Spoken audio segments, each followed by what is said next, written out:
마태복음 5장 1절에서 6절의 말씀입니다. 찾으셨으면 우리 함께 봉독하도록 하겠습니다.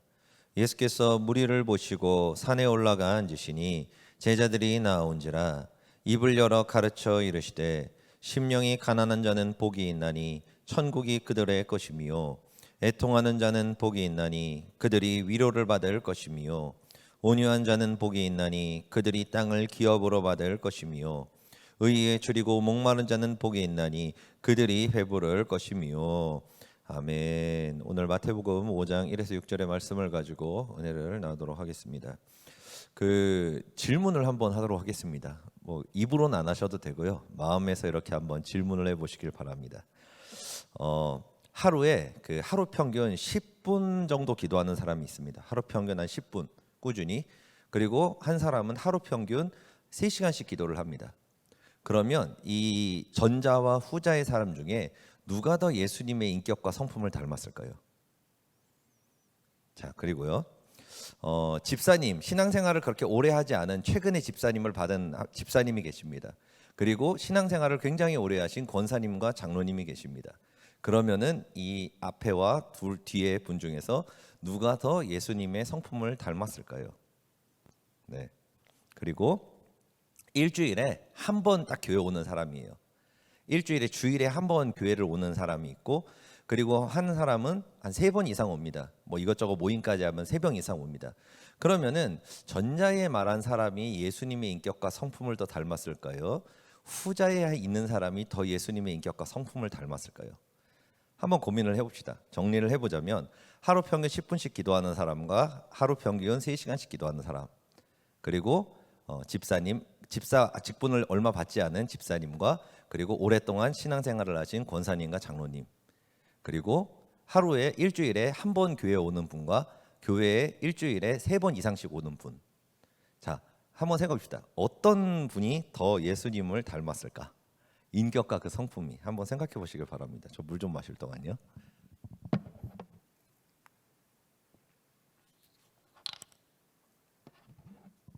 자, 어떤 분이 닮았을 것 같아요? 전자, 후자. 전자인 것 같습니까? 후자인 것 같습니까?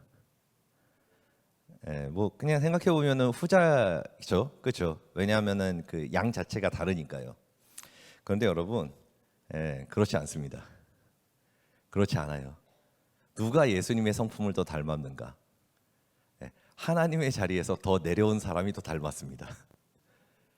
기도를 많이 했다고, 아니면 어떤 높은 직분을 가졌다고, 아니면 그 사람이 교회와 얼마나 가깝다고가 예수님의 성품을, 그 인격을 닮아가고 열매를 맺는 것이 아니라 그 사람이 얼마나 하나님의 자리에서 내려왔느냐, 그 사람이 얼마나 하나님의 자리에서, 가정 가운데에서, 직장 가운데에서, 삶 가운데에서 하나님의 자리에서 내려와서 살아가느냐가 그 사람의 인격과 성품과 열매를 결정짓는다는 것입니다. 그런데 왜 우리가 하나님의 자리에서 내려왔을 때 예수님을 닮아가는 것일까요? 왜 우리가 하나님의 자리에서 내려와야 된다라고 얘기하고 내려오는 만큼 예수님의 형상을 닮아가는 것이겠습니까? 그 이유는 뭐냐면은 우리가 원래 하나님의 형상을 닮은 자들이기 때문입니다. 우리가 하나님의 형상을 닮게 창조가 되었죠. 하나님과 같은 인격과 인품과 그 형상을 닮게 만들어졌습니다. 창조되었습니다. 그런데 어떤 문제가 생겼습니까? 창세기 3장에서 우리가 하나님의 말씀이 아니라 사탄의 말을, 그 4가지 거짓말을 듣고 믿고 순종함으로, 그 불순종으로 하나님의 자리에 올라가려다가 결국에는 어떻게 됐어요? 본인이 주인 된 게 아니고 반대로 사탄의 노예가 되었습니다. 사탄의 노예가 되어서 사탄에게 이렇게 묶이는 삶을 살아가게 되었다는 거예요.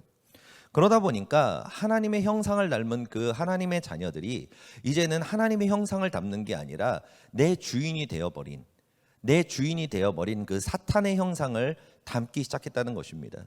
예수님과 같은 말, 같은 마음, 같은 열매를 맺었던 우리가, 우리의 언어가 점점 사탄을 닮아가게 되고, 우리의 마음이 사탄을 닮아가게 되고, 우리의 모든 뜻과 열매와 행동이 사탄을 닮아가게 되어버렸다는 것이에요. 그렇기 때문에 요한복음 8장 41절에서는 예수님께서 이렇게 말씀하십니다. 우리 함께 봉독합니다. 너희는 너희 아비가 행한 일들을 하는도다. 너희는 너희 아비 마귀에게 났으니 너희 아비의 욕심대로 너희도 행하고자 하느니라. 아멘. 그러니까 우리가 하나님의 자녀로서 하나님의 형상을 닮아서 그 성품을 가지고 있던 하나님의 자녀들이 이제 하나님의 자녀가 아니게 된 거예요. 사탄의 노예가 되어버린 겁니다. 그리고 사탄이 내 안에서 주인 노릇을 하는 거예요. 그러니까 어떻게 되겠어요? 누구를 닮아가겠습니까? 우리의 삶과 우리의 모습이 예수님이 아니라 우리가 원치 않은 그 사탄의 형상, 그 사단의 형상을 점점 닮아가게 되고, 그리고 좋지 않은 열매가 우리의 삶에 맺히게 된다라고 분명하게 말씀하고 있다는 것입니다. 그렇기 때문에 제가 아까 앞에 말씀을 드린 거예요. 기도를 많이 한다고 예수님의 형상을 닮아가는 게 아닙니다. 물론 닮아갈 확률은 올라가겠죠. 그러나 그것이 절대적인 것은 아니라는 것입니다. 기도 많이 하는 사람들의 말이 험하고 그 사람의 가정에 문제가 생기고 삶에 문제가 생기는 것이 우리가 얼마나 많이 볼 수 있습니까? 교회는 열심히 다니고 봉사는 굉장히 많이 하는데 그 자녀들이 나는 엄마 때문에 교회 안 가, 아빠 때문에 교회 안 가, 이런 말을 듣는 경우들도 있지 않습니까? 아니면은 직장에서 열심히 막 예배도 드리고 막 기도도 하는데 직장에 있는 내 밑에 있는 사람들이 상사님 보니까 막 교회 다닐 필요 없다고, 나 그렇게 살고 싶지 않아, 그러면서 교회 가는 것이 방해되는 그런 일들을 우리가 얼마나 많이 볼 수 있습니까? 우리가 하나님의 자리에서 내려오는 만큼 우리는 가정 안에서 예수님의 형상을 드러낼 수 있게 되고, 우리의 직장에서 예수님의 형상을 드러낼 수 있게 되고, 우리의 모든 관계 가운데서 예수님의 형상을 드러낼 수 있다는 것입니다. 지금 한국 교회의 이미지가 굉장히 안 좋죠. 그렇죠? 한국 교회 이미지가 별로 좋지 않습니다. 우리가 기도를 안 해서 그럴까요? 직분을 받지 못해서 그러겠습니까?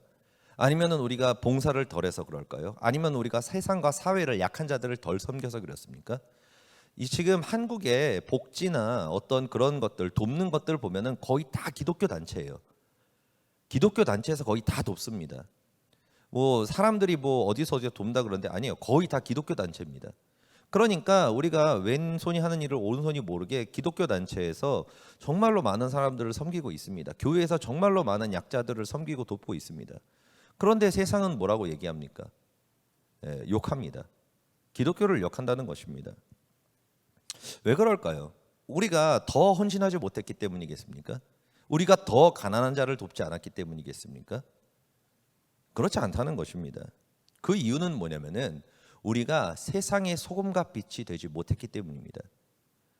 많은 사람들이 이 세상이 소금과 빛이 된다라고 이야기를 할 때 본질을 잃어버리고 착각하는 경우들이 있습니다. 소금과 빛이 된다 그러니까 마치 이거를 복지와 같이 생각을 해요. 우리가 약한 자들을 돕고, 그리고 왼손이 하는 일을 오른손이 모르게 막 섬기고, 그러면서 선한 일을 베풀고, 어떤 그런 물질적인 헌신들, 아니면 우리의 육체적인 어떤 도움과 열정들, 어떤 그런 것들을 통해서 세상을 섬길 때 우리가 세상의 빛과 소금이 되어서 세상 사람들이 하나님의 영광을 알게 될 것이다라고 생각하는 경우들이 있습니다. 그런데 이것은 잘못된 것입니다. 제대로 된 본질이 아니라는 것입니다. 물론 그래서 우리가 세상의 빛이 될 수도 있겠지만, 그러나 하나님께서, 예수님께서 말씀하시는 세상의 소금과 빛이 된다는 것은 이렇게 단순한 행위에 대해서 그냥 눈에 보이는 어떤 봉사에 대해서 이야기하는 것이 아니라는 것입니다. 그러면 예수님께서는 이 소금과 빛에 대해서 뭐라고 말씀하실까요? 마태복음 5장 16절은 이렇게 말씀하십니다. 우리 함께 봉독합니다. 이같이 너희 빛이 사람 앞에 비치게 하여 그들로 너희 착한 행실을 보고 하늘에 계신 너희 아버지께 영광을 돌리게 하라. 아멘. 우리가 세상의 소금과 빛이 된다는 것이 무슨 의미입니까? 너희의 착한 행실을 보고, 착한 행실을 보고 사람들이 하나님께 영광을 돌리게 하라는 거예요. 이게 단순히 봉사를 얘기하는 것이겠습니까? 이것이 단순히 우리가 물질을 섬기는 것을 이야기하겠습니까? 우리가 연탄을 날라주는 것이라든지 아무튼 그런 것들을, 행위를 이야기하는 것이겠습니까? 단순히 아니라는 것입니다. 착한 행실이 뭐예요? 거룩한 삶, 그리스도를 닮아가는 삶. 너희가 가정 안에서 예수 그리스도를 닮아 그 형상을, 빛을 비추고, 너희가 직장에서 예수 그리스도를 닮아 예수의 빛을 비추고, 그리고 너희가 친구와 인간 관계를 통해서 예수의 빛을 비출 때 사람들이 너희의 그 모습을 보면서 하나님께 영광을 돌리면서 하나님은 정말로 살아계시는구나, 너를 보니까 하나님이 정말로 계신 것 같아, 어떻게 그렇게 살 수 있냐, 라는 이야기를 듣게 된다. 그것이 바로 뭐예요? 너희가 세상의 소금과 빛이 되는 삶이라고 분명하게 말씀하신다는 것입니다. 그런데 우리가 이 본질을 잃어버리고 그리스도의 형상을 닮아가는 이 본질을 잃어버리고 단순히 섬기는 어떤 봉사라는 것을 통해서 돈으로 이렇게 하면 되겠지, 아니면 연탄을 날라주면 되겠지, 아니면은 뭐를 이렇게 도와주면 되겠지, 그렇게 해서 그 본질을 잃어버림으로 인해서 우리가 그렇게 노력하는데도 불구하고, 그렇게 많이 섬기는데도 불구하고 세상의 빛과 소금이 되지 못한다는 것입니다. 그럼 어떻게 돼요? 너희가 밟히게 될 것이라고 말씀하고 성경에서 얘기하지 않습니까? 너희가 맛을 잃어버리면 너희가 세상 사람들한테 밖에서 밟히게 될 것이다라고 분명하게 말씀하신다는 것입니다. 그렇기 때문에 이 부분이 굉장히 중요한 것입니다. 내가 기도를 많이 하는데, 내가 그리고 열심히 헌신하는데, 내가 이렇게 하는데 저렇게 하는데 왜 사람들이 나한테 욕을 할까? 왜 나를 미워할까? 아니면 내 삶에 왜 이 문제가 해결이 안 될까? 이 관계의 문제가, 가정의 문제가, 삶의 문제가 왜 해결이 되지 않을까? 그 본질에 대해서 얘기하시는 것이 무엇입니까? 너가 예수 그리스도의 형상을 닮아서 그 빛과 소금이 되지 못하기 때문이라는 거예요. 그 왜 못합니까? 너가 하나님의 자리에서 내려오지 않았기 때문이라고 주님께서 분명히 말씀하신다는 것입니다. 그렇기 때문에 수많은 사람들이 교회를 다니고 직분을 가지고 열심히 기도하고 봉사하면서도 하나님의 자리에서 내려오지 않으니까 빛이 되지 못하는 겁니다. 소금이 안 되는 겁니다. 밟히게 되는 겁니다. 가정 안에서 밟히고요, 직장에서 밟히고요, 그리고 모든 인간관계에서 밟히면서 하나님께 영광을 돌리고 사람들이 하나님 살아계신다라고 얘기하는 게 아니라 네가 다니는 교회는 안 나가, 이런 이야기를 듣는, 세상에 빛이 되지 못하는 이런 결과가 나타난다고 분명히 말씀하신다는 것입니다. 그렇다면 우리가 어떻게 해야 되겠습니까? 어떻게 해야 될까요? 여기서 내려와야죠. 그렇죠. 하나님의 자리에서 내려와야 됩니다. 많은 사람들이 이유에 대해서 얘기합니다. 우리가 요즘에 유행하는 게 그거 아닙니까? 그 오은영 박사님이 나와가지고 굉장히 많이 나오시죠. 그분이 여기저기서. 옛날에 그 백종원 그분 나왔던 것처럼 오은영 박사님이 정말로 많이 나옵니다. 그만큼 지금 왜 그렇게 유명하겠습니까? 그분이 그만큼 가정이 힘들다는 것입니다. 인간관계가 그만큼 힘들다는 거예요. 자녀 문제가 그렇게 심각하다는 겁니다. 그러니까 그런 전문가가 나와가지고 어떻게 하면 가정의 문제를 회복할 것인가, 어떻게 하면 남편과 아내의 문제를 회복할 것인가, 어떻게 하면 인간관계 문제를 회복할 것인가, 그러면서 여러 가지의 솔루션들을 막 이야기해 줍니다. 그런데 문제가 뭐예요? 그걸 듣고도 못한다는 거예요. 듣고도 그게 안 된다는 거예요. 왜요? 그것을 행할 힘이 본인 안에 없기 때문입니다. 본인 안에 없기 때문이라는 거예요. 우리가 예수님을 닮아가기를 원합니다. 세상의 소금이 되기를 원하고 가정 가운데서도 빛이 되기를 원합니다. 그래서 가정 안에서도, 그리고 모든 관계 안에서도, 직장에서도 모든 사람들이 나를 보면서 당신을 보니까 예수님이 정말로 살아계신 것 같아, 당신을 보니까 예수님을 보는 것 같아라는 그 말을 듣기를 원합니다. 그리고 우리가 그러기 위해서 노력을 하죠. 그런데 우리의 마음과는 다르게, 우리의 생각과는 다르게, 우리의 소원과는 다르게 그 반대의 말을 가정 안에서 듣게 되고, 그 반대의 말을 직장에서, 그리고 모든 인간관계에서 들을 때가 너무나 많다는 것입니다. 너무나 많다는 것입니다. 재능이 없어서요? 신앙적인? 제가 말씀드렸죠. 신앙은 재능이 아니라고요. 재능이 아닙니다. 그것은 뭐냐면은 우리가 어떻게 해야 예수님을 닮아가는지를 알지 못하기 때문입니다. 기도를 많이 한다고 예수님을 닮아가나요? 아니죠. 봉사를 한다고요? 아니라는 거예요. 어떻게 할 때 닮아갈 수 있다 그랬죠? 아까 하나님의 자리에서 내려와야만 우리가 그만큼 닮아갈 수 있다는 것입니다. 가정의 회복도 어떤 방법과 솔루션을 통해서 되는 게 아니에요. 하나님의 자리에서 내려오면 가정은 회복됩니다. 하나님의 자리에서 내려오면 직장은 회복되고 복을 받습니다. 하나님의 자리에서 내려오면 우리의 인간관계는 회복이 됩니다. 모든 것은 본질 안에 있다는 것입니다. 그 본질 안에 모든 열매가 있고 모든 해답이 있다는 것입니다. 그러면 어떻게 해야 우리가 하나님의 자리에서 내려올 수 있겠습니까? 어떻게 해야 우리가 하나님의 자리에서 내려올 수 있을까요? 그래서 하나님께서는 신약과 구약에 하나님의 자리에서 내려오는 정확한 방법에 대해서 말씀하고 계십니다. 먼저는 구약에서는 아브라함을 통해 말씀하시죠. 우리에게 얘기하는 그 믿음의 조상, 하나님의 주권을 세워가는 그 길, 하나님의 자리에서 내려오는 신앙의 로드맵을 통해서 아브라함을 통해서 우리가 어떻게 하나님의 자리에서 내려올 수 있는지, 그 하나님의 자리에서 내려오는 순서를 말씀하십니다. 10단계의 순서가 있죠. 네, 우리 함께 읽도록 하겠습니다. 첫 번째, 순종, 양보, 원수사랑, 멜기세덱, 예수님 만남, 11조 드림, 예배 회복, 이름 바뀜, 할례, 세상 끊기, 중보기도, 이삭 드림. 이 10단계의 순서를 통해서 우리가 하나님의 자리에서 내려올 수 있다라고, 우리가 그 무너진 믿음을 회복하고 우리가 하나님의 형상을 회복할 수 있다라고 하나님께서는 분명하게 말씀하고 계십니다. 그런데 여기서 문제가 생기는 것이 뭐냐면은, 우리가 아브라함의 10단계를 배웁니다. 그러면 어떤 생각이 드냐면은, 그래, 이 10단계를 통해서 우리가 하나님의 자리에서 내려올 수 있어. 이렇게 하면은 내 가정이 회복되는구나. 이렇게 하면은 내 삶이 회복되는구나. 이렇게 하면 내가 축복을 받는구나. 그래서 이제 어떻게 해요? 열심히 순종을 하기 시작합니다. 열심히 순종을 시작해요.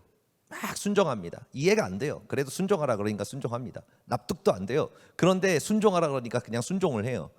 양보하래요. 그러니까 막 아까운데 막 손이 부들부들 떨리는데 그래도 드려야 된다 그러니까 부들부들 떨면서 막 드려요.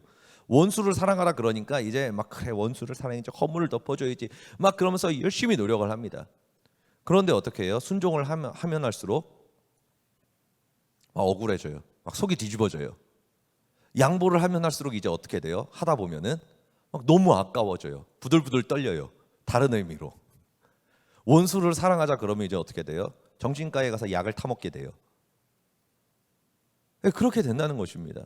분명히 이 순서가 틀린 게 아닙니다. 우리가 하나님의 자리에서 내려오고 하나님의 형상을 회복하고, 그리고 가정이 회복되고 삶이 회복되고 하나님의 복을 받고, 그 모든 것들을 회복하는 길이, 답이 이게 맞아요. 아브라함의 10단계 그대로 우리는 형상을 회복할 수가 있습니다. 그런데 문제가 뭐예요? 그게 안 된다는 거예요. 막 하다가 막 억울해지는 거예요. 마음이 하다가 갑자기 막 하기 싫어지는 거예요. 내가 왜 이걸 해야 돼? 막 이렇게 되는 거예요. 억울해가지고. 우리가 그 공부를 한번 비유를 들어보죠. 여러분, 성공하려면 뭐를 열심히 하면 돼요? 공부 열심히 하면 되죠. 그죠? 다 아시죠? 그 대학교, 굉장히 좋은 대학교 가시는 분들이 뭐 그렇게 얘기를 하더라고요. 유튜브에 보니까 하루에 뭐 한 7시간에서 8시간만 집중해서 공부하면은 웬만한 뭐 연대 고대 다 들어갈 수 있다. 그런데 문제가 뭐예요? 그렇게 집중을 못 한다 라는 이렇게 얘기를 하더라고요. 그러니까 그냥 앉아 있는 거 말고 집중해서 공부하는 시간, 그렇게 해서 이제 한 3년 이상 하는 거죠. 우리가 그 공부를 하면은 좋은 대학에 들어갈 수 있다는 걸 압니다. 그러면은 공부를 열심히 하면은 좋은 직장에도 들어갈 수 있고 여러 가지 자격증도 딸 수 있고, 다 알고 있습니다. 그런데 문제가 뭐예요? 공부를 하기 싫다는 거예요. 공부하는 게 안 된다는 거예요. 그러니까 방법은 알아요. 학원 등록하고, 그리고 몇 시간 공부를 하고, 그리고 도서실도 등록을 하고, 그리고 문제집은 몇 권을 풀어야 되고, 어디까지의 과정을 풀어야 되고, 이렇게 순서대로 플랜을 짜가지고 이 순서대로만 공부하면은 서울대학교 들어갈 수 있다. 못하더라도 연고대 들어갈 수 있다. 이렇게만 하면 다 합니다. 맞아요. 정말로 맞습니다. 그렇게 하면 돼요. 그런데 문제가 뭐다? 공부가 하기가 싫다. 막 공부를 하다 보면 뭐예요? 여기서 막 지옥불이 막 올라오는 거죠. 막 엉덩이 앉아있다 뭐예요? 엉덩이가 갑자기 막 위로 솟아요. 계속 일어나고 싶어요. 가만히 못 있어요. 앉아있는데 집중이 안 돼요. 막 스트레스를 막 받아요. 막 안 되는 거예요. 알아요. 아는데 뭐예요? 안 된다는 것입니다. 왜 그래요? 본인이 그 공부를 할 수 있는 그 마음의 자세와 중심이 안 되기 때문에 그래요.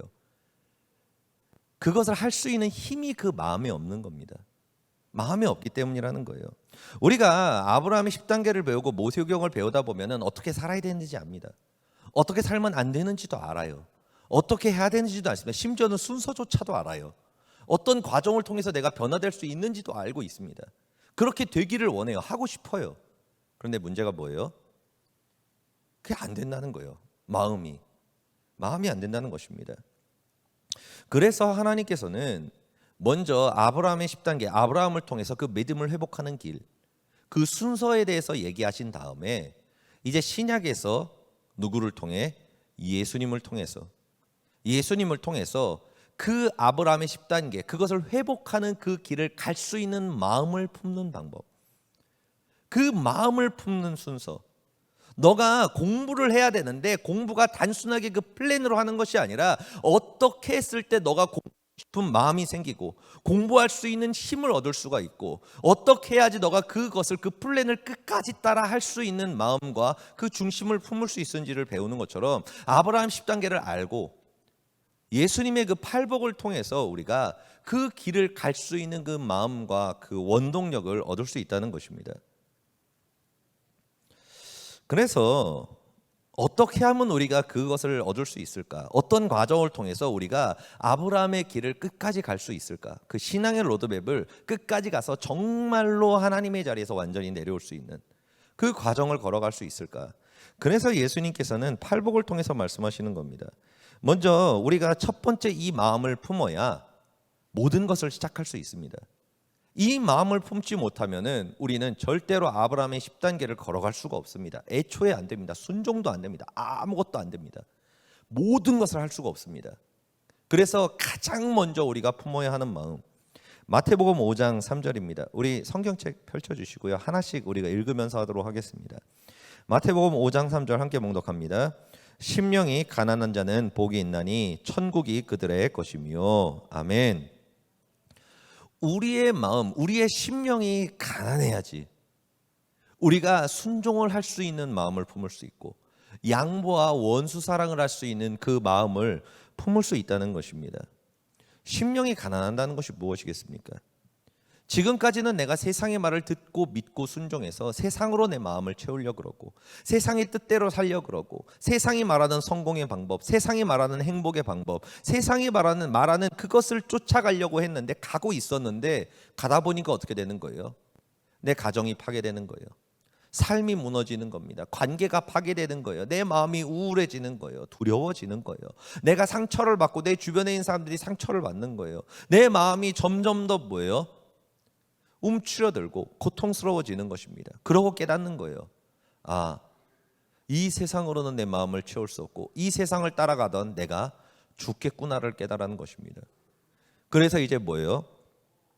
오직 예수님만이 나를 구원하실 수 있고 오직 예수를 따라가야 내가 살 수 있겠구나라는 걸 깨닫는 거예요. 오직 예수로만이 내 이 마음, 내 공허한 마음, 외롭고 두렵고 이 마음을 채울 수 있다는 걸 깨닫는 겁니다. 그게 뭐예요? 심령이 가난한 자라는 거예요. 그래서 이 마음을 품어야 우리가 그 아브라함의 길을 걸어갈 수가 있습니다. 오직 예수만 길이구나. 오직 예수만이 유일한 진리구나. 오직 예수만이 나에게 생명을 줄 수 있는 분이라는 것을 우리가 확신을 가져야 된다는 거예요. 그 확신이 없으면 아브라함의 길을 절대로 걸어갈 수가 없습니다. 한 걸음조차도 걸어갈 수가 없어요. 오직 주님의 말씀만이 진리고 오직 예수 안에 생명이 있다는 걸 너가 믿었을 때, 그 마음을 너희 안에 품었을 때 그때 비로소 뭐예요? 천국이 너희의 것이며 그 모든 것을 회복하는 그 길, 우리의 심령의 천국이 이루어지고 우리의 삶의 천국이 이루어지는 모든 그 회복의 길을 우리가 걸어갈 수 있다는 거예요. 여러분들의 마음 가운데에서 세상으로 마음을 채우는 것이 아니라 여러분들의 마음이 가난해져서 오직 예수 그리스도, 오직 예수만이 내 마음을 채우겠다는, 오직 예수로만 채우겠다는 그 가난한 마음이 여러분들의 마음 가운데 있기를 예수님으로 축복드립니다. 그리고 두 번째로 우리가 품어야 하는 마음이 있습니다. 우리 4절 함께 봉독합니다. 애통하는 자는 복이 있나니 그들이 위로를 받을 것이며. 아멘. 애통하는 마음이라는 것은 간절한 회개입니다. 뭐를 회개하는 것이겠습니까? 많은 사람들이 회개를 한다 그러면은 행위에 대해서 회개를 합니다. 물론 행위에 대해서도 회개를 해야 되죠. 그런데 문제는 뭐예요? 행위가 문제가 아닙니다. 그 행위를 일으키는 본질의 죄가 문제인 거예요. 우리가 죄가 무엇입니까? 라고 이야기하지 않습니까? 죄가 뭡니까? 그러면은 이 모세오경을 모르는 사람들은 죄에 대해서 이야기할 때 뭐 도둑질하는 거, 뭐 음란 아니면 누구를 미워하는 거, 욕한 거, 뭐 그런 어떤 행동에 대해서 이야기를 합니다. 그런데 성경에서는 죄가 몇 가지라고 이야기합니까? 네 가지밖에 없다고 얘기를 합니다. 네 가지밖에 없다고 얘기해요. 그리고 나머지는 다 뭐예요? 행동은 뭐예요? 열매라는 거예요. 그 본질의 죄로 인해서 맺히는 열매들입니다. 그런데 우리가 회개를 할 때 단순히 그 행동을 회개하는 거예요. 하나님, 제가 이런 말을 했습니다. 내가 누구를 미워했습니다. 누구한테 상처를 주었습니다. 하나님, 잘못했습니다. 제가 그렇지 않도록 도와주세요라고 기도를 하면 어떻게 돼요? 잠깐 변한 것 같죠. 잠깐은 달라집니다. 그런데 문제가 어떻게 돼요? 다시 때가 되면 다시 열매를 맺게 되고 다시 내 마음 가운데 그 죄의 열매가 맺혀서 좋지 않은 것들이 나오기 시작한다는 거예요. 그럼 뭐예요? 또 회개해서 따고 또 다시 또 열매 맺히고 또 회개해서 따고, 이게 계속 반복되다 보면 어떻게 됩니까? 아, 나는 원래 이런 인간이구나. 나는 원래 이런 사람이구나. 그러면서 뭐예요? 더 이상 회개를 하지 않게 돼요. 포기하게 된다는 겁니다. 그러면서 뭐예요? 나는 원래 이런 인간이니까 너가 맞춰. 이렇게 얘기한다는 거예요. 하나님께서는 우리에게 말씀하시는 거예요. 회개하라라고 말씀하십니다. 회개하라, 너희 안에 천국이 그때 임한다고 말씀하십니다. 그럼 그 회개가 뭐라고요? 죄를 회개하는 거죠. 죄가 뭐겠습니까? 죄가 뭐예요? 네 가지. 그 네 가지가 결국에는 뭐예요? 죽지 않을 것처럼 살아가는 것, 눈이 어두워진 것, 하나님의 자리에 올라 선악을 판단하는 것, 육신의 정욕과 안목의 정욕과 이생의 자랑으로 살아가는 것. 그거를 통틀어서 하나로 딱 묶으면 뭐가 나옵니까? 하나님의 자리에 올라가는 것이 나옵니다. 너가 주인 되려고 했던 것이 나옵니다. 그럼 우리가 뭐를 애통해 하는 것이겠습니까? 뭐를 애통해 해야 되겠습니까? 내가 하나님의 자리에서 올라가 산 것을 회개해야 됩니다. 가정 안에서, 직장에서, 모든 관계 가운데에서 내가 하나님의 자리에서 올라가 산 것들을 철저하게 하나님 앞에 회개해야 된다는 거예요. 내가 가정 안에서 하나님의 자리에서 올라가서 망하게 되었구나. 내가 직장에서 모든 인간관계, 모든 삶에서 내가 하나님의 자리에 올라가려다가 내가 망하게 되었습니다. 주님, 용서해 주십시오. 내가 주인 되어 살았습니다. 내가 더 이상 주인 되어 살지 않고 오직 예수, 오직 하나님만이 나의 주인이 되어 주시옵소서. 내 뜻대로, 내 마음대로, 내 생각대로 사는 게 아니라 오직 왕의 명령에 따라, 오직 주님의 말씀에 순종하여 내가 살게 하여 주시옵소서. 이것이 뭐예요? 애통하는 마음이라는 것입니다. 우리가 이렇게 애통하게 되면 어떤 역사가 나타나요? 너희가 위로를 받을 것이며. 위로자가 누구십니까? 보혜사 성령님이십니다. 우리가 애통했을 때 어떤 열매의 죄를 회개하는 것이 아니라, 육체의 열매를 회개하는 것이 아니라, 그 열매는 당연히 먼저 따고요, 그 본질, 그 모든 열매를 맺게 하는 하나님의 자리에 올라간 그 본질을 인정하고 철저하게 회개했을 때, 그때 비로소 성령님이 우리 안에 거하십니다. 인격적으로 거하십니다. 그리고 우리의 마음을 위로하십니다. 우리의 마음의 상처를 씻어주시고요, 우리의 마음에 묶인 저주를 풀어주시고요, 내가 지금까지 배워서 내 마음에, 내 심령에 잘못 버릇이 들어왔던 그 모든 죄의 습성들을 하나씩 하나씩 끊어주시고 씻어주십니다. 그렇기 때문에 우리가 이 팔복을 아는 것이 그래서 중요한 겁니다. 우리가 예수님을 닮아가려고 노력하고 아브라함이 10단계를 걸어가려고 그러는데 그걸 걸어갈 힘이 없는 거예요. 힘이 없는 겁니다. 우리의 힘으로 그 길을 걸어갈 수 있는 것이 아닙니다. 어떻게 해야 돼요? 오직 예수 외에 진리가 없고 생명이 없고 길이 없다는 걸 내가 철저하게 인정하고, 맞아, 내가 예수님을 따라야 돼, 내가 예수님을 믿어야지, 오직 예수 안에 길이 있어라는 걸 철저하게 인정하고, 그리고 나서 내가 하나님의 자리에 올라갔다는 것을 인정하고 내가 철저하게 하나님의 자리에서 내려오기 위해서 회개하며 부르짖을 때 성령께서 우리 안에 거하시면서 그 아브라함의 길을 걸어갈 수 있는 힘을 주신다는 거예요. 사람의 힘으로는 할 수 없대. 오직 하나님만이 하실 수 있느니라. 우리가 성경에 보면 부자와 천국의 비유에 대해서 나옵니다. 부자가 천국에 가는 것이 낙타가 바늘기에 들어가는 것보다 어렵다라고 얘기합니다. 그러니까 제자들이 뭐라고 얘기합니까? 어떻게 그러면 부자가 천국에 갈 수 있습니까? 그럼 다 지옥 가는 겁니까? 이렇게 물어보죠. 그런데 예수님이 뭐라고 말씀하십니까? 아까 말씀하신 대로 사람은 할 수 없지만 하나님은 하실 수 있느니라.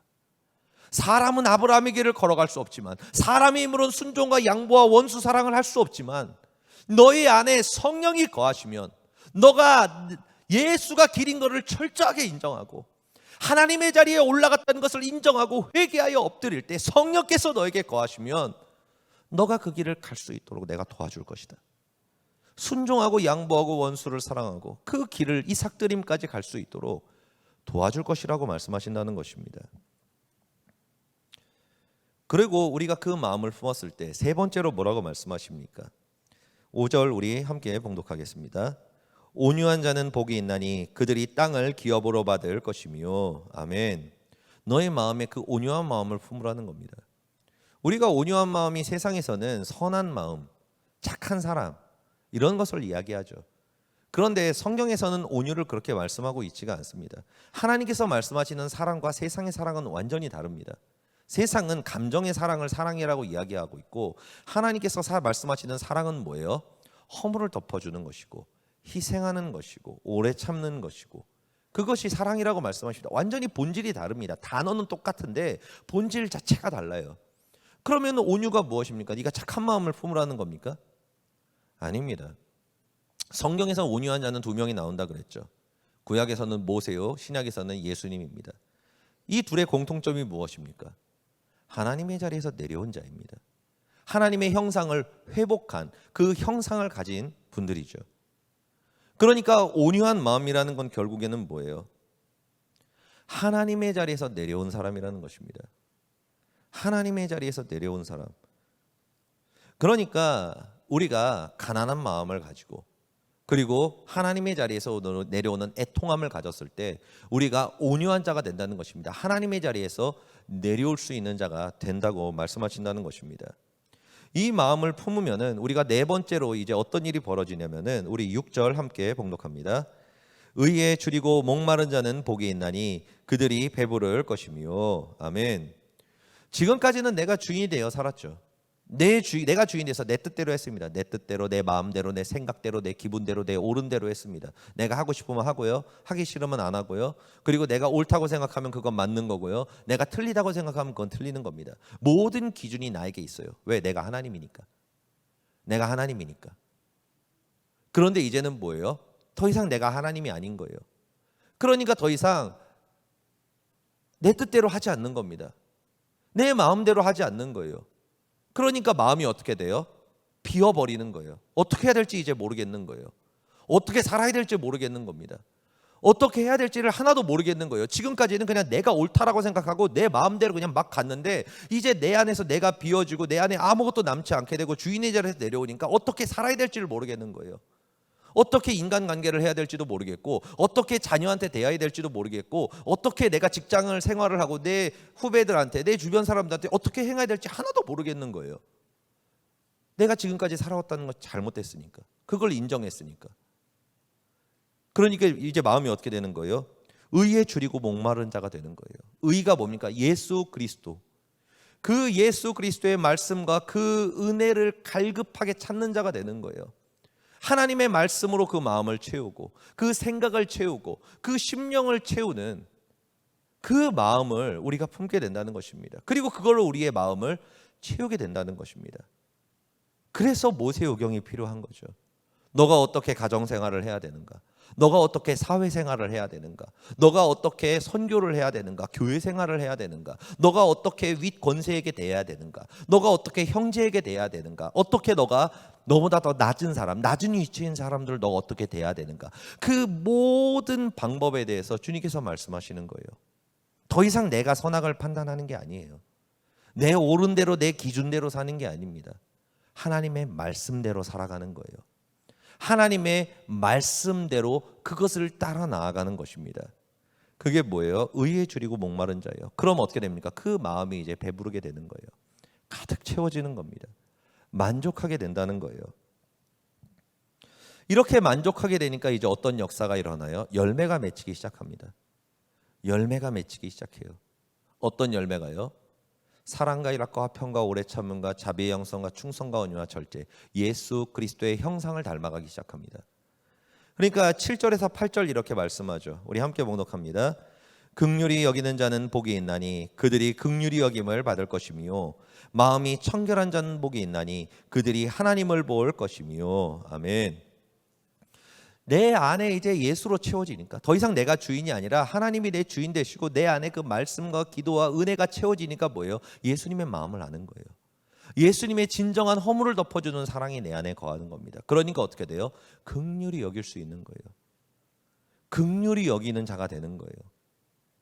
그리고 그 마음이 청결해지는 거예요. 깨끗해지는 거예요. 거룩해지는 거예요. 그 다음에 이제 어떤 역사가 일어납니까? 9절에서 10절이죠. 함께 봉독합니다. 화평하게 하는 자는 복이 있나니 그들이 하나님의 아들이라 일컬음을 받을 것이며 의를 위하여 박해를 받는 자는 복이 있나니 천국이 그들의 것임이라. 아멘. 그렇게 나아가니까 이제 화평하게 되는 자가 되는 거예요. 가정에서도 나 때문에 가족이 화평하게 되고요. 내가 있으니까 직장이 화평하게 되고요. 내가 있으니까 인간관계가 화평하게 되고요. 내가 있는 모든 것이 화평케 되는 복의 자리가 되는 겁니다. 은혜의 자리가 되는 거예요. 영향력을, 선한 영향력을 가진 착한 행실을 가지게 되는 세상의 소금과 빛이 되는 것입니다. 그러니까 뭐라고 얘기해요? 너가 하나님의 아들이라 일컬음을 받을 것이니라. 모든 사람들이 나를 보고 너를 보니까 예수님을 닮은 것 같다. 엄마를 보니까, 아빠를 보니까 예수님을 보는 것 같아요. 예수님이 이런 분인 것 같아요. 나도 부모님을 닮아가고 싶어요. 나도 당신을 닮아가고 싶습니다. 이런 얘기를 듣게 되는 거예요. 왜? 내 안에 예수가 가득해졌으니까. 하나님의 자리에서 완전히 내려왔으니까. 그렇게 되니까 이제는 뭐예요? 예수를 위하여 박해를 당하고 핍박을 당하고 그 복음을 위해 사는 자가 되는 거예요. 우리가 모세오경을 통해서 많은 것을 깨닫게 됩니다. 예전에는 가정 가운데 문제가 생겼을 때 이유를 몰랐어요. 이유를 몰랐습니다. 그러니까 뭐예요? 나름대로 뭐 책도 찾아보고 아니면은 뭐 오은영 박사님 뭐도 보고 막 유튜브도 찾아보고 그러면서 어떻게 하면 우리 가정을 화목하게 할 수 있을까? 어떻게 하면 남편과 아내 관계를 회복할 수 있을까? 그리고 우리 무너진 자녀 관계를 어떻게 하면 회복할 수 있을까? 왜 자녀는 왜 이리 나한테 이렇게 승질을 내나? 왜 내 자녀는 저렇게 막 말을 안 듣나? 그러니까 몰랐는데 막 오은영 박사님이랑 뭐 이것저것 책을 막 보니까 아 이래서 그렇구나. 그래서 뭐 대충 답을 압니다. 대충 답을 알아요. 그런데 뭐예요? 행하려고 그러면 행해지지가 않는 거예요. 막 지옥불이 막 올라오는 겁니다. 우리가 아브라함의 10단계를 통해서 죄가 뭔지 알게 돼요. 어떻게 하면 가정이 회복되는지 알게 됩니다. 어떻게 하면 삶이 회복될지 알게 돼요. 인간관계가 회복될지 알게 됩니다. 그래서 그것을 행하며 나아가는 거예요. 근데 뭐예요? 여기서 지옥불이 막 올라와요. 억울함이 막 올라와요. 왜 나만 해야 돼? 왜 나만? 그런 마음이 막 여기서 막 억울함이 막 올라와요. 그 마음이 우리가 그 아브라함의 길, 그 회복의 길을 걸어가지 못하게 만든다는 것입니다. 그래서 예수님께서 말씀하시는 거예요. 너가 어떻게 하면 그 아브라함의 길, 그 믿음의 길을 걸어갈 수 있을 것인가? 그 근본에 대해서 이야기하는 것입니다. 근본에 대해서 이야기하시는 거예요. 그래서 우리가 아브라함이 10단계를 걸어가기 위해서는 팔복에 대해서도 철저히 깨달아야 됩니다. 아브라함의 10단계만 우리가 알고 있잖아요. 그럼 그 사람은 무너집니다. 절대로 못 갑니다. 끝까지. 그 말씀이 율법이 되어버려요. 율법이 되어버립니다. 순종하지 못하면은 죄를 지은 것 같아요. 순종하지 못하면은 막 내가 잘못된 사람 같고 나는 안 되는 사람인가 막 이런 생각을 하게 돼요. 양보하다가 막 억울해지면은 막 못하겠어 막 그래요. 원수사랑하다가 이걸 어떻게 사람이 해 막 그래요. 안 되니까. 여러분 율법은 진리입니다. 율법은 그렇게 해야 되는 거예요. 그런데 주님께서 말씀하시죠. 율법만 우리 안에 있으면은 그 사람은 그 율법으로 인해서 짓밟혀 버립니다. 왜요? 우리의 인간은 그 악함과 죄성은 그 율법, 하나님의 거룩한 법을 지킬 수가 없기 때문에 그래요. 우리는 있지 않습니까? 로마서에도 얘기하고 있죠. 우리는 우리의 마음은 선함을 따라가기를 원해요. 예수님을 닮기를 원합니다. 정말로 그러기를 원해요. 그런데 우리 안에 있는 그 죄가, 우리 안에 있는 그 상처가, 우리 안에 있는 그 육체의 죄성이 하나님의 말씀을 따르지 않고 육신을 좋아하게 만들어요. 하나님의 말씀과 예배와 기도보다요, 육신의 정욕이 훨씬 좋고요, 성사하는 게 훨씬 좋고요, 음란이 훨씬 좋고요, 그리고 세상 노래와 가요와 세상 문화가 훨씬 압도적으로 좋습니다. 눈에 보이기 좋은 그것을 따라가는 안목이 정욕이 너무 좋아요. 하나님께 영광을 드리는 것보다 내가 칭찬받고 인정받고 사람들이 나를 좋아하는 게 더 좋아요. 왜요? 그게 우리의 본성이기 때문에 그렇습니다.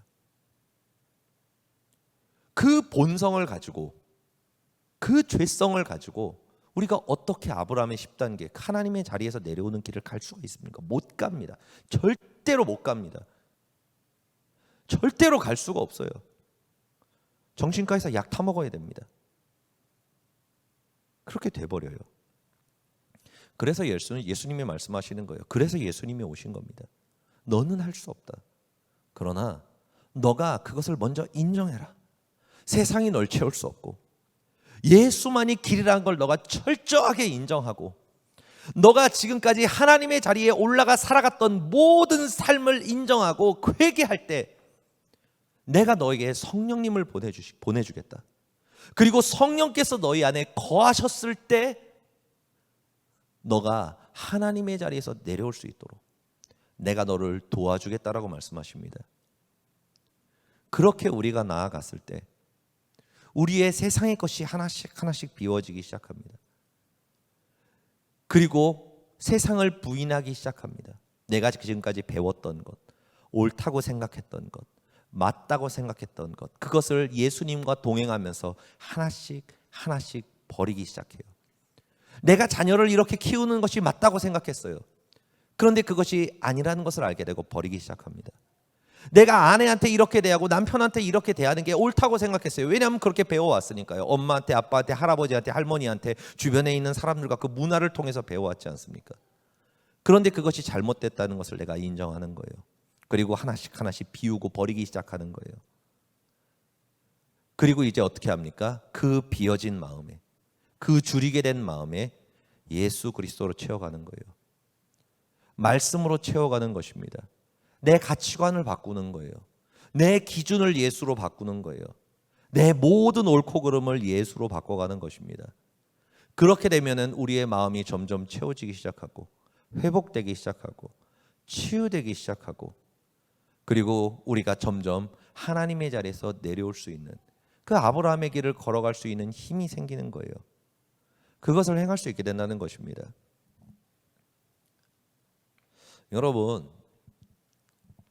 여러분들의 가정 가운데에서, 삶 가운데에서, 모든 직장 가운데에서, 모든 관계 가운데에서 하나님의 자리에서 내려올 수 있기를 바랍니다.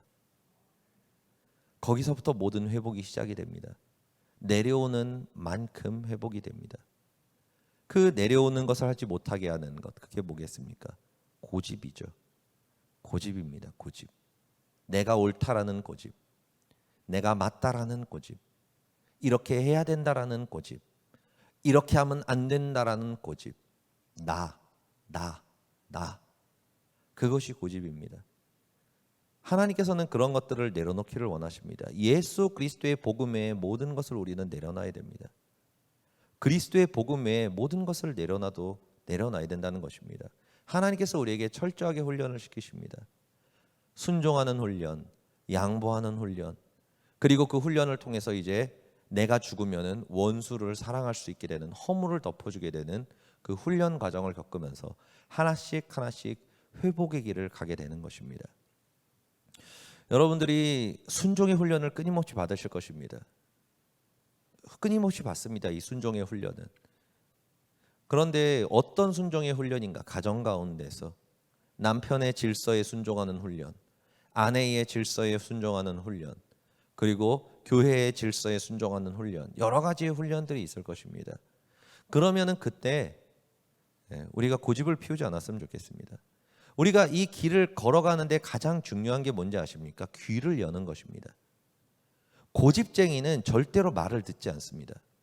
왜요? 내가 옳다고 생각하면은 그것을 죽기까지 꺾지 않습니다. 그것을 고집이라고 이야기합니다. 내가 맞으니까, 내가 옳으니까. 그러나 하나님의 자리에서 내려온 사람은 한 발자국 뒤로 물러가서 뭐 해요? 순종하고 양보합니다. 그래, 내가 맞아. 내가 맞아. 그런데 내가 양보할게.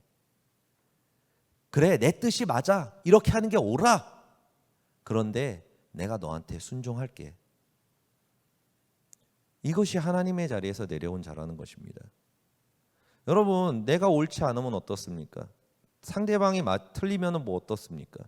효율적이지 않으면 어떻습니까? 비효율적이면 또 어떻습니까? 전혀 상관없는 문제라는 것입니다.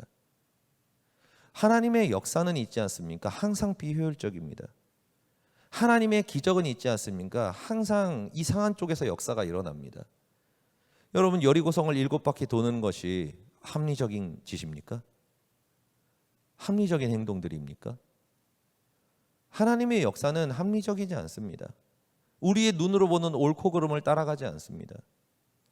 오직 하나님의 그 말씀 가운데, 그 뜻과 질서 가운데 우리가 순종하느냐 순종하지 않느냐, 하나님의 뜻을 믿느냐 믿지 않느냐의 문제일 뿐입니다. 그러면은 비효율적이라도 괜찮습니다. 그것이 이치에 맞지 않더라도 상관이 없습니다. 왜요? 뭐만 되면 돼요? 하나님 앞에 이 한마디만 들으시면 됩니다. 합격. 이 한마디만 들으면 됩니다. 그러면은 기적은 일어납니다.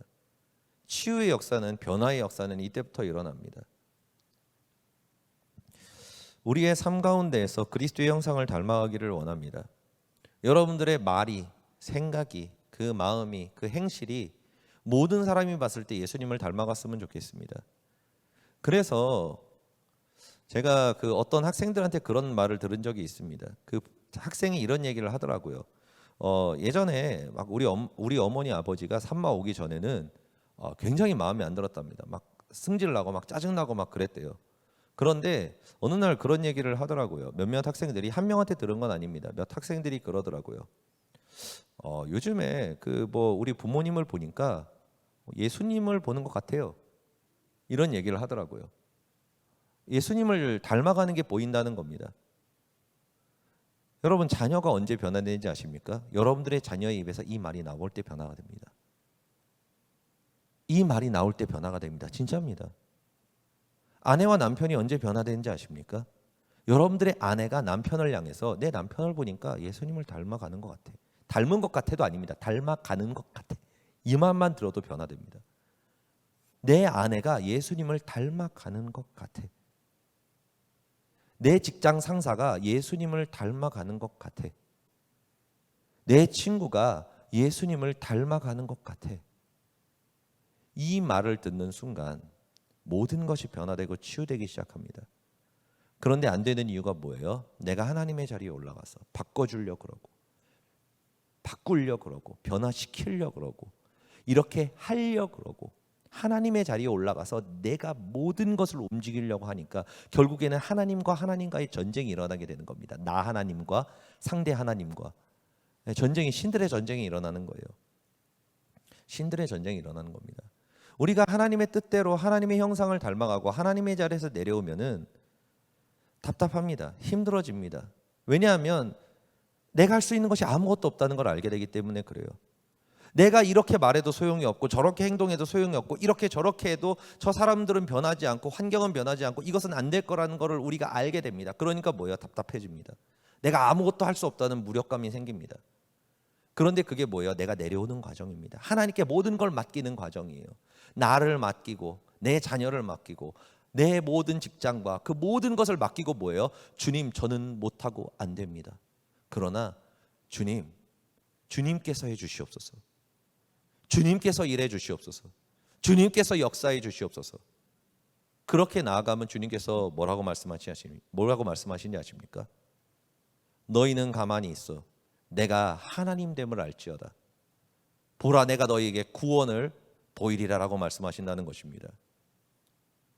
모든 회복은 내가 얼마나 하나님의 자리에서 내려오느냐에 달려 있습니다. 다 마찬가지일 겁니다. 저도 마찬가지예요. 많이 내려온 것 같은데라고 생각하고 있지 않습니까? 그러면 하나님이 한 대 딱 쳐요. 이 정도면은 많이 내려온 것 같은데, 이 정도면은 꽤 괜찮게 내려왔다고 생각하고 있잖아요. 그럼 어느 순간에 갑자기 하나님이 변화구를 던지면서 뒤통수를 탁 한 대 칩니다. 그럼 갑자기 딱 맞으면은 아이씨 막 그래요. 무슨 뜻이에요? 너 덜 내려왔어. 너 이 부분도 내려와야 돼. 너 이 부분 아직 안 내려놨어. 하나님이 한 대씩 한 대씩 쳐주십니다. 그러면 그때 우리가 어떻게 해야? 고집 피우면 안 된다는 거예요. 인정하라는 거예요. 하나님, 맞아요. 저 이 부분이 아직 안 내려왔네요. 하나님, 저도 몰랐는데 이 부분은 아직 안 내려왔네요. 이 부분 때문에 회복이 안 된 거군요. 이 부분에 내가 내려오지 못했기 때문에 아직 뭔가 먹다가 목에 걸린 것처럼 이 부분이 역사가 일어나지 않았던 거군요. 하나님 알려주셔서 감사합니다. 그러고 뭐예요? 엎드리는 거예요. 회개하는 거예요. 우리의 마음을 가난하게 주님 앞에 애통하게 만드는 거예요. 그렇게 되면 이제 어떤 역사가 일어나요? 성령님께서 주인이 되어 주십니다. 우리 안에서 도와주십니다. 그렇게 우리가 한 걸음 한 걸음 한 걸음 예수님을 닮아가는 겁니다. 한 번에 절대로 되지 않아요. 만약에 어떤 사람이 막 성령 받아가지고 막 한 번에 예수님을 닮았다 그러잖아요. 그러면 이 세상에 있으면 안 돼요. 빨리 병거 타고 올라가야 됩니다. 이 세상에 있을 사람이 아니에요. 그 사람은. 우리는 다 연약합니다. 다 부족합니다. 실수를 끊임없이 하고요. 7번 넘어집니다. 그러나 은혜가 무엇이냐? 너가 7번 넘어져도 엎드려지지 않으면 내가 오른손으로 너를 붙들리라고 말씀하시는 거예요. 너가 넘어져도 내가 다시 너를 일으킬 것이라고 말씀하시는 거예요. 여러분, 넘어지는 일들이 있을 때 그때 막 자괴감 가지지 마시고, 나는 왜 이런가? 나는 왜 이렇게 태어났나? 내 성격은 왜 이런가? 나는 왜 이런 부모를 만나서 이런 환경으로 나는 왜 이런가? 이런 게 아니라 이렇게 후회하고 자기 자신에게 자책하고 자기 자신을 미워하고 원망하고 그러지 말고, 어떤 뜻이에요 이게? 너가 죄인 된 거 알았지? 너 혼자 힘으로 할 수 없다는 거 알았지? 그러니까 더 엎드려. 나를 더 의지해. 내 사랑 안에 더 가까이 와. 주님께서 그렇게 말씀하시는 거예요. 그렇게 되면 어떻게 된다고요? 사람은 할 수 없지만 주님께서 그것을 할 수 있도록 한 걸음 한 걸음 도와주십니다. 그래서 우리가 이렇게 아브라함의 10단계 배우고 모세오경 훈련 받고 기도하고, 그러니까 여러분, 우리 얼마나 그래도 많이 변했습니까? 여러분, 10년 전의 여러분과 지금의 여러분 다르잖아요. 그죠? 5년 전의 여러분과 지금의 여러분 다르지 않습니까? 그리고 2년 전에 나와 지금의 나 또 다르지 않습니까? 느릴 수는 있죠. 생각보다 더딜 수는 있습니다. 그런데 여러분, 놀라운 게 뭔지 아십니까? 세상 사람은 안 변한다는 거예요. 아예 안 변합니다. 그 사람이 그 사람이에요, 영원히. 그런데 우리는 뭐예요? 변해가고 있습니다. 천천히지만 그 꼬린 지점을 향해서 그리스도의 형상을 통해 그 길을 걸어가고 있다는 거예요. 여러분, 우리가 함께 걸어갔으면 좋겠습니다. 그리고 기도하면서 낙심하지 말고 포기하지 말고 하루하루 주시는 그 미션을 가지고, 하루하루 주시는 하나님의 그 섭리와 그 훈련을 우리가 가지고 한 걸음 한 걸음 나아갔으면 좋겠습니다. 그렇게 나아갔을 때 나도 모르는 사이에 내 가족들이, 내 친구와 주변에 있는 사람들이 너 많이 변했구나. 뭔가 달라졌네? 분위기가 달라졌네? 어떻게 그렇게 되니? 어떻게 그렇게 될 수 있니? 라는 이런 말을 우리가 듣게 될 것입니다. 이렇게 나아가서 우리가 삶 가운데에, 그리고 모든 세상에서 소금과 빛이 되는 그리스도인의 삶을 살아가는 우리가 될 수 있기를 예수님으로 축복드립니다. 기도하겠습니다. 할렐루야. 좋으신 아버지 감사합니다. 하나님 아버지, 우리가 예수님의 형상을 닮아가기를 원합니다. 세상의 진정한 소금과 빛이 되기를 원합니다. 하나님 아버지, 그러기 위해서는 우리가 하나님의 자리에서 내려와야 됩니다. 우리가 모세오경을 통해서, 그 율법을 통해서 어떻게 하면 하나님의 자리에서 내려올 수 있는지를 철저하게 배웠습니다. 그러나 이것으로 우리가 하나님의 자리에서 내려올 수 있는 것이 아니라 예수 그리스도의 복음과 그 성령으로 말미암아서 우리가 그 길을 온전하게 걸어갈 수 있다는 것을 깨달았습니다. 하나님, 우리가 철저하게 모세오경 훈련을 통하여서 하나님, 우리가 순서와 길을 알게 하여 주시고, 그리고 우리가 예수님의 십자가와 그 성령을 의지해서 그 길을 갈 수 있는 마음과 힘을 얻을 수 있도록 하나님 함께하여 주옵소서. 감사드리며 예수 그리스도의 이름으로 기도드립니다. 아멘. 불 좀 꺼주시고요. 우리 시간 함께 기도하며 나아갔으면 좋겠습니다. 우리가 철저하게 하나님의 자리에서 내려오는 그 가난한 마음을 놓고 기도했으면 좋겠습니다. 그리고 우리가 각자 삶 가운데에서 하나님의 자리에서 올라가는 부분들이 있다면 우리 이 시간 기도했으면 좋겠습니다. 그리고 그 부분들은 우리가 본인이 절대로 못 깨닫습니다. 중이 자기 머리 못 깎는다는 그 속담이 있듯이 우리의 생각과 우리의 마음으로는 깨달을 수가 없습니다. 언제 깨달을 수 있어요? 여러분 주변 사람들이 다 얘기해 줍니다. 내가 얼마나 하나님의 자리에서 안 내려왔는지 내 남편이 얘기해 주고요, 아내가 얘기해 주고요, 자녀가 얘기해 주고요, 친구들이 얘기해 주고요, 주변에 있는 동역자들이 이야기해 줍니다. 그러면 그때 어때요? 여기서 화가 나요. 자존심이 상합니다. 막 기분이 막 안 좋아져요. 분노가 치밀해져요. 치밀어 오르고 막 뭔가 안 좋은 막 크게 막 확 올라와요. 그런데 그때 어떻게 해야 돼요? 엎드려야 됩니다. 인정하고 엎드려야 됩니다. 내 죄인됨을, 나의 연약함을, 나의 상처를, 나의 죄성을 인정하고 주님께 엎드려서 그 십자가 앞으로 나아가야 됩니다. 그때 어떤 역사가, 치유의 역사가 일어납니다. 죄 사함의 역사가 일어납니다. 성령께서 나를 도와주십니다. 우리 시간 함께 기도했으면 좋겠습니다. 하나님의 자리에서 올라간 그 모든 죄들, 그것을 인정하고 우리가 철저하게 내려와서 내 안에 주인을 예수님으로 모시고 그 길을 걸어갈 수 있도록 나를 도와달라고 우리 두 손을 높이 들고 주님의 이름을 3번 부르고 통성으로 기도합니다. 주여, 주여.